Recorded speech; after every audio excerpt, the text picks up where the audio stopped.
So you have something that you want to stent and that everyone agrees should be stented, a flow-limiting lesion. What information do you like to have about that lesion before you place the stent?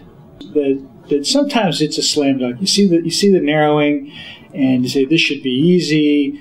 In a golfing analogy, we'd say it's a chip shot. You throw a wire down, you blow up the lesion with a balloon. Sometimes you do a primary stent implant, but you put in the stent. It's a discrete lesion. You use a high-pressure balloon, and it looks great on the angiogram, and you say done.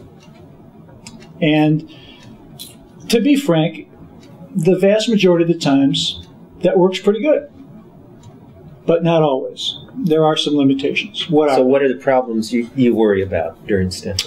Well, one of the issues that I see every day that I want to talk about is that the vast majority of patients don't have discrete disease element. You see a narrowing that may be tight in one particular zone, but either contiguous with it or in other remote areas you see disease. And you're often looking at the angiogram and saying, oh, I want to stent right there, but there's this disease around it, and it's diffusely diseased by the angiogram next to it, and then 10 millimeters away is another lesion, and do I want to put a short stent here? Do I want to cover this zone? Do I want to cover even a longer area? And stenting is not free.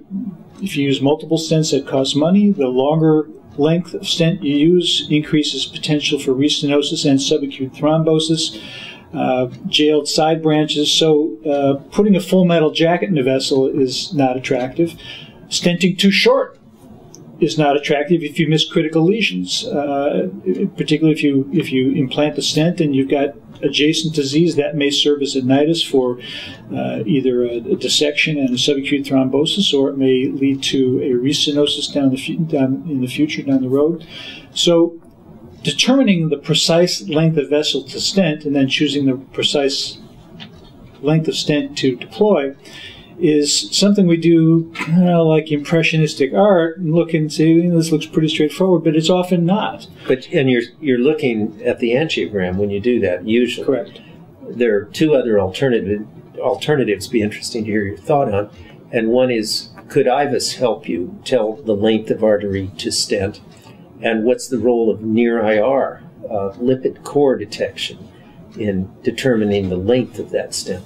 So if you look at what information you'd want to know in a perfect world, you'd like to really know for the entire vessel, or all three vessels, if there's atherosclerosis, for any given lesion, the features that we think make it higher risk, which are not just that it's limiting flow, which we can get by stress tests, which we can get by some appearances by the angiogram, but also can be further elucidated by architectural characteristics from IVUS in terms of the plaque volume and the minimal lumen area, and also in some cases by FFR, interrogating coronary flow, which is a very powerful technique in and of itself. But we now understand that architectural information about the plaque, provided by IVUS especially, is not only important in judging the significance of a lesion and seeing the size of the vessel and what size of a stent to put in diameter, but also can give you the amount of length of vessel involved and help you judge the length of vessel to stent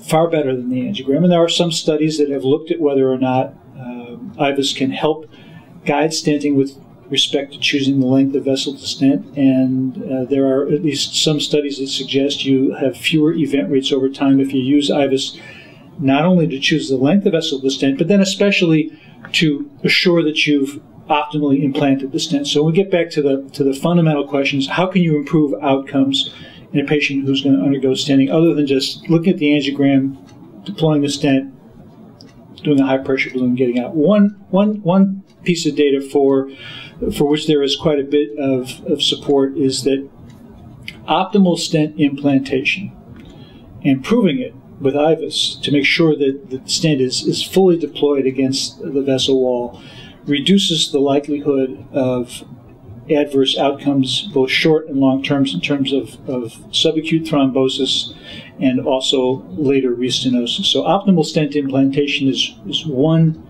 role for intravascular ultrasound. I think it also has a role, especially when there's diffuse disease on the angiogram, at choosing the optimal length of vessel to stent as well, and even also measuring and choosing the precise length of vessel. Sometimes in a vessel that's tortuous, you see a length of vessel, say, I think I'm going to take a 28 millimeter stent, and then you put it in, you think you've got it covered, and you miss 3 or 4 millimeters, then you've got to put in another stent, which is costly and takes a little bit more time. Well, I guess, you know, the things you mentioned about IVUS are why IVUS has now made it into guidelines as recommended to be helpful in stenting.